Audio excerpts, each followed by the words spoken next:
trouble. I don't think I've ever seen anything like this. They got this guy in a RICO case by himself. Look, let me say this right away. Kevin Hart looks uncomfortable right now. And not the kind of uncomfortable that comes from losing a movie role or getting roasted online for a few days. I'm talking about the kind of pressure that clearly sits heavy on somebody. And no, this isn't about those old tweets from years ago. He already survived that controversy, apologized publicly, and eventually moved past it. This situation feels completely different because it's unfolding in real time. The man whose event Kevin Hart hosted back in 2010, Sean Combs, better known as Diddy, is now at the center of serious legal controversy. And because of that, Hart's name keeps getting pulled into online conversations surrounding Diddy and the people connected to him. Now, to be clear, there is no verified prison rat list or official document proving any celebrities are being named. That part is important. But the rumors have spread fast online, especially after former NYPD investigator Derek Parker, often referred to as the hip-hop cop, publicly suggested that Diddy could eventually cooperate with prosecutors and potentially mention other high-profile names. During those discussions, Parker referenced celebrities like Jay-Z, LeBron James, Chris Brown, and Kevin Hart. Now, Parker is not a prosecutor, and he doesn't have access to sealed indictments or confirmed evidence. But when somebody with that background makes public comments like that, people pay attention. And once rumors start moving online, everybody begins analyzing every little reaction from celebrities connected to the situation.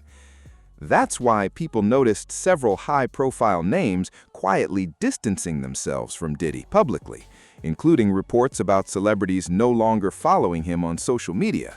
Names like LeBron James, Patrick Mahomes, and Kim Kardashian started getting mentioned in those discussions too. And then there's Kevin Hart's own response when paparazzi approached him about that 2010 party appearance. The clip has been circulating online, and people immediately picked apart his body language. Hart basically responded by saying, "You're asking the wrong person the wrong question." Then he repeated it almost word for word. Wrong person, wrong question. That was pretty much the entire response.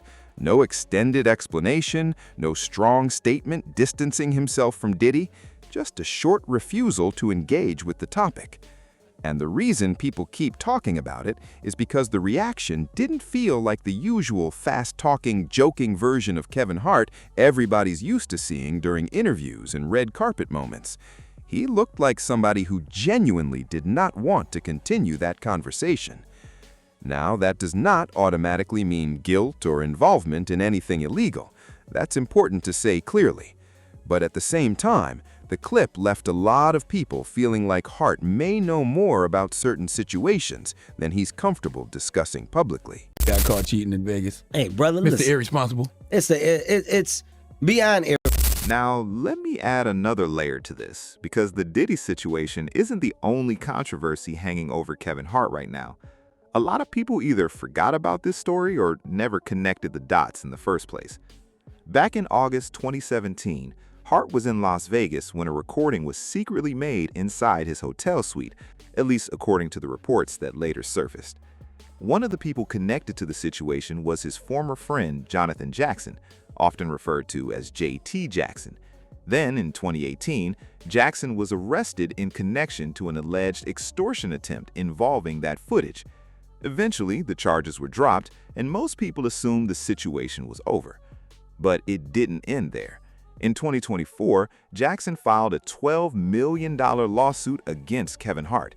According to the lawsuit, Hart allegedly violated a settlement agreement from 2021. Jackson claimed Hart had agreed to publicly use specific wording that would fully clear his name and make it clear he had no involvement in any extortion scheme.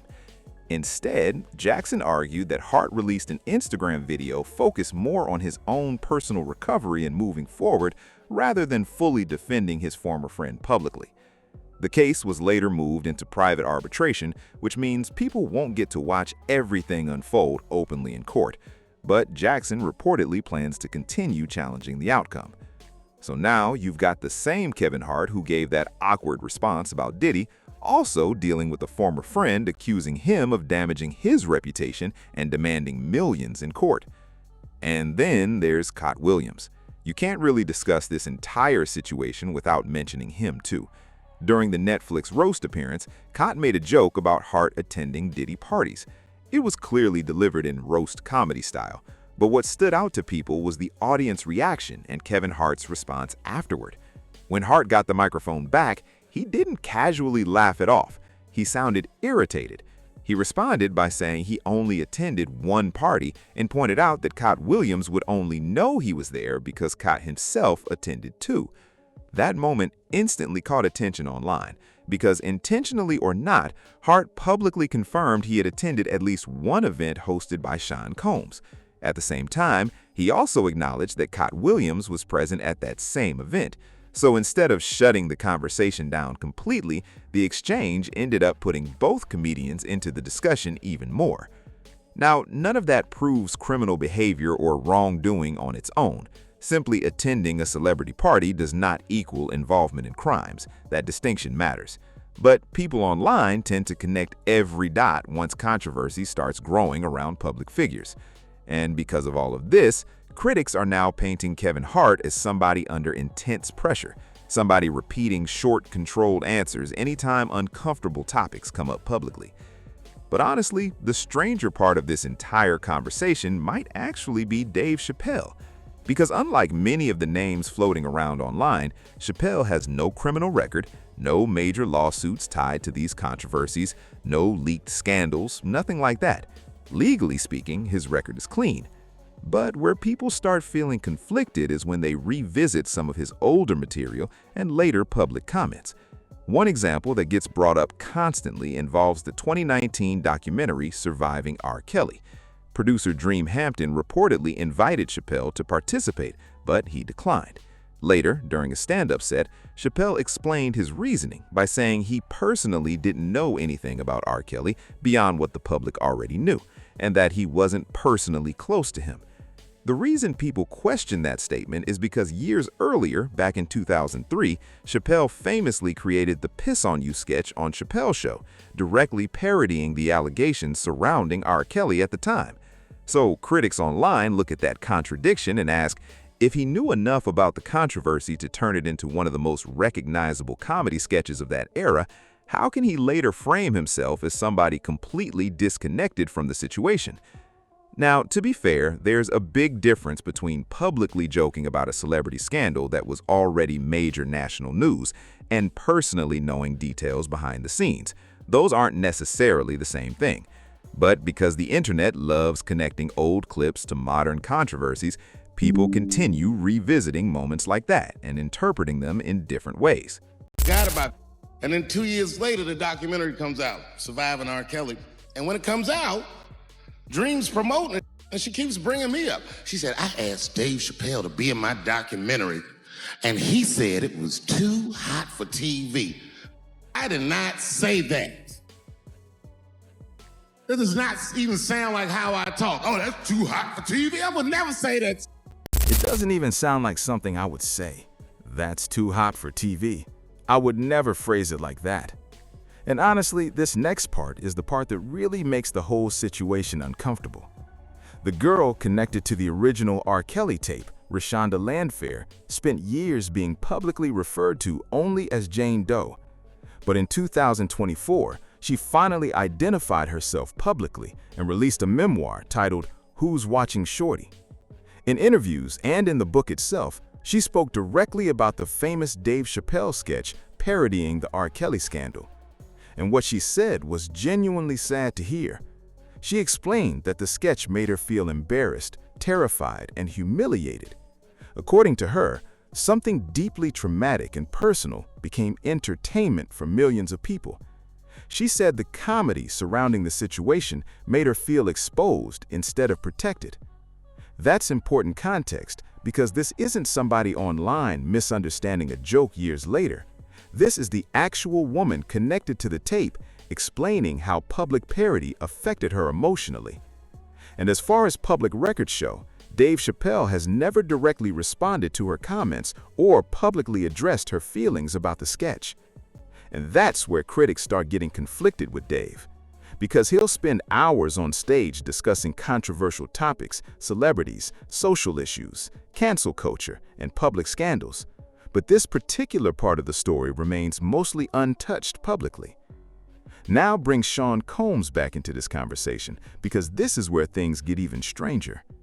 In 2022, during a performance at the Hollywood Bowl, Dave Chappelle was attacked on stage by a man who rushed him while carrying a weapon disguised as a gun. Chappelle has retold that story multiple times afterward, and one of the names he repeatedly mentioned while describing the aftermath was Diddy. According to Chappelle, Diddy helped during the chaos and assisted in stopping the attacker. Dave later joked on stage that Puff saved my life, and in later comments, he implied that experience made it emotionally difficult for him to completely turn against Diddy afterward. Now obviously, being helped during a dangerous situation does not create legal guilt or wrongdoing for Dave Chappelle. That distinction matters. But morally and publicly, some people see it as complicated, because Chappelle often speaks strongly about hypocrisy and selective outrage, while also continuing to joke casually about someone now tied to serious criminal allegations and convictions. One example people keep bringing up is when Dave joked about the reports involving large amounts of baby oil found during investigations tied to Diddy. Then there's another story Dave told about visiting Diddy's house in Los Angeles years ago. According to Chappelle, it initially seemed like a normal celebrity hangout, drinks, conversation, nothing unusual. But later, reflecting back on the interaction, Dave described moments that now felt strange in hindsight. He joked about Diddy asking him unusual questions and framed the entire memory as an awkward but funny celebrity story. The reason people keep revisiting that story now is because Dave himself admitted that looking back, the situation felt unusual or uncomfortable. So naturally, people online start asking questions. Did he witness anything concerning? Did he ignore red flags? Or was it simply an odd interaction being exaggerated later because of everything now surrounding Diddy? The issue is that Dave tells these stories in a comedic way, which leaves audiences trying to figure out how seriously they're supposed to take them. He never directly claims he witnessed crimes or illegal activity, but because he hints at things feeling off, people fill in the blanks themselves. So at this point, the contrast between these two comedians looks strange to a lot of viewers. Kevin Hart appears publicly uncomfortable, caught between rumors, lawsuits, and non-stop internet speculation. Meanwhile, Dave Chappelle remains legally untouched and professionally successful. But critics continue pointing at his own jokes, stories, and silences as moral contradictions. And then the conversation circles back to R. Kelly himself. By every legal standard, the justice system already made its decision. R. Kelly is serving decades in prison after convictions tied to serious abuse and exploitation cases. His appeals have largely failed, and legally speaking, the case is considered settled. But what continues bothering people is the difference between how the justice system handled those crimes versus how entertainment culture reacted to them publicly afterward.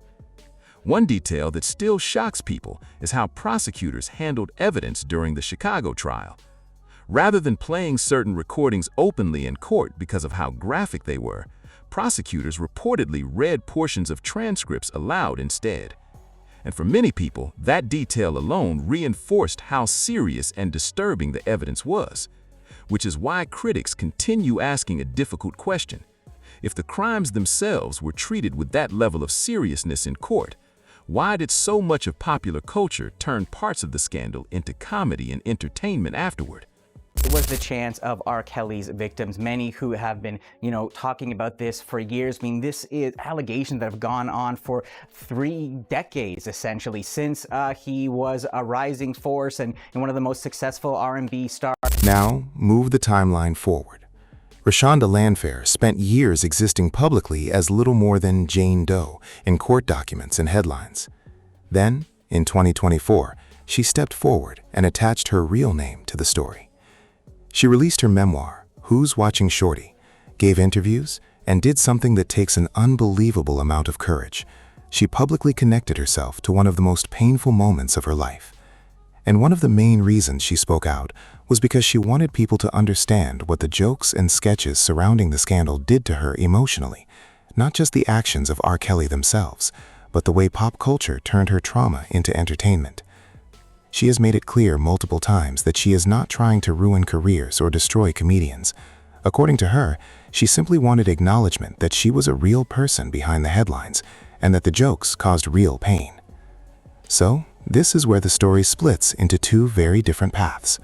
One path leads to R. Kelly, who faced criminal convictions and will likely spend the rest of his life in prison. His legacy is now permanently tied to those crimes. The other path leads to Dave Chappelle, the comedian who turned one of the most infamous scandals in music culture into a massively quoted comedy sketch that people still reference decades later. And Dave is still selling out arenas, still performing on major stages, still telling stories about Hollywood, celebrity culture, and controversial public figures, while critics point out that he has never publicly addressed Rashonda Landfair directly or acknowledged her perspective on how the sketch affected her. One clip people constantly revisit comes from Chappelle discussing why he declined to participate in the documentary Surviving R. Kelly after filmmaker Dream Hampton approached him backstage before a show. Dave explained that he chose not to appear in the documentary, but that explanation only reignited conversations about his earlier comedy material connected to the scandal. But then the focus swings back to Sean Combs, because that case made the entire entertainment industry feel unstable again. In July 2025, Diddy received a split verdict. He was acquitted on some of the most serious accusations tied to racketeering and trafficking allegations, but convicted on federal charges related to transportation for commercial sexual activity. He ultimately received a 50-month sentence. For some people, that outcome felt complicated. On one hand, he was convicted and sent to prison. On the other hand, the larger criminal enterprise allegations did not result in convictions. That immediately created speculation online about what could happen next, especially regarding cooperation with investigators, and whether other celebrity names could become part of future legal discussions. That's where comments from former NYPD investigator Derek Parker started gaining more attention. Parker publicly speculated that Diddy could eventually cooperate with authorities and potentially discuss powerful people connected to his circle. During those conversations, names like Jay-Z, LeBron James, Chris Brown, and Kevin Hart were mentioned publicly, even though no evidence has emerged accusing them of crimes. And once those names entered internet discourse, the speculation machine went into overdrive. Then you add attorney Tony Buzbee into the picture. Buzbee has represented numerous accusers in civil lawsuits connected to Diddy, and his public statements about additional names potentially surfacing added even more tension to the entertainment industry. Because unlike random online rumors, statements from active attorneys immediately make celebrities nervous about reputation damage, even if they've done nothing illegal. According to entertainment lawyer Brian Friedman, many public figures are genuinely worried about simply being connected to controversy through association alone, and people started noticing behavior that reflected that fear. Celebrities quietly distancing themselves publicly, unfollowing Diddy online, or privately denying involvement in anything inappropriate. That atmosphere of paranoia and damage control is what makes all of this feel bigger than just one celebrity trial. Nobody wants their name attached to rumors, lawsuits, or possible cooperation stories, even indirectly. Now bring all of that pressure back to Dave Chappelle. Unlike Kevin Hart, Dave has no lawsuits tied to these situations, no criminal accusations, no leaked scandals. Legally, he's untouched. But he does have his own public stories involving Diddy. He openly talked about visiting Diddy's house years ago, and later saying the interaction felt strange in hindsight. He described Diddy asking odd questions, framed it as comedy, and moved on. The reason people keep revisiting that story now is because Dave himself admitted the interaction felt off when looking back at it later. So naturally, audiences start asking uncomfortable questions. If something felt strange, what exactly did he see? Did he ignore warning signs? Or was it simply an awkward celebrity encounter that sounds worse now because of everything revealed afterward? At the same time, testimony during Diddy's trial, including statements from Cassie Ventura and another woman identified publicly only as Jane, painted disturbing pictures of emotional pressure, manipulation, and coercive situations behind the scenes. And throughout all of that public testimony, Dave Chappelle stayed almost completely silent on the subject publicly. No major commentary, no serious reflection, no indication that the stories changed how he viewed Diddy. So now critics are left focusing on the contrast. Kevin Hart looks visibly uncomfortable and defensive whenever the topic comes up. Dave Chappelle looks calm and untouchable legally, but his silence has become its own source of scrutiny. Freak off. But she's the only one that wasn't at the freak off. And I thought about it for a minute. I said, oh my gosh. I'm ugly.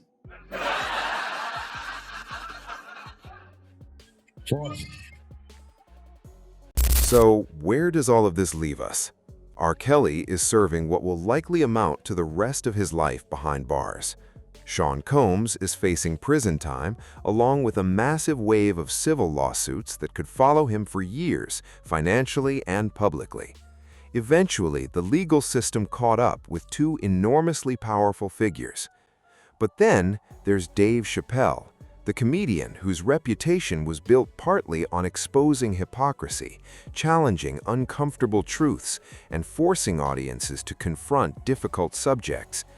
And yet, critics argue that when it comes to the woman affected by the R. Kelly scandal, the Diddy stories he's publicly joked about, and the uncomfortable moments he's hinted at himself, he still keeps a noticeable distance from directly addressing them. He continues performing, continues telling stories about controversial people and celebrity culture, but avoids fully engaging with the bigger moral questions people now attach to those stories. Critics point out that he has never publicly addressed Rashonda Landfair directly, never seriously reflected on the impact that famous sketch may have had on her, and never clearly explained what exactly made those moments at Diddy's house feel off in hindsight. And that's why this conversation keeps staying alive online, because attorney Tony Busby is still representing a large group of accusers connected to lawsuits involving Diddy, and people know more filings and allegations could surface at any moment. The fear across the entertainment industry isn't only about criminal guilt. For many celebrities, it's about public association, silence, and the question of who knew what or who ignored red flags around them. And in Dave Chappelle's case, people continue returning to one specific point.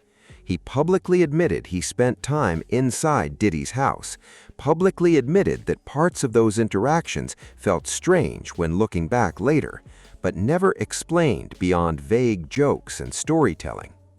Now, to be fair, none of that proves he witnessed crimes or covered up illegal behavior. That distinction matters. Being around controversial people does not automatically make somebody complicit. But because Dave himself opened the door by telling those stories publicly, audiences naturally keep asking follow-up questions. So now the larger debate becomes less about legal guilt and more about accountability, silence, and selective commentary. How long can somebody build a career around dissecting everyone else's controversies while avoiding direct reflection on their own role in moments that later became part of much darker public conversations?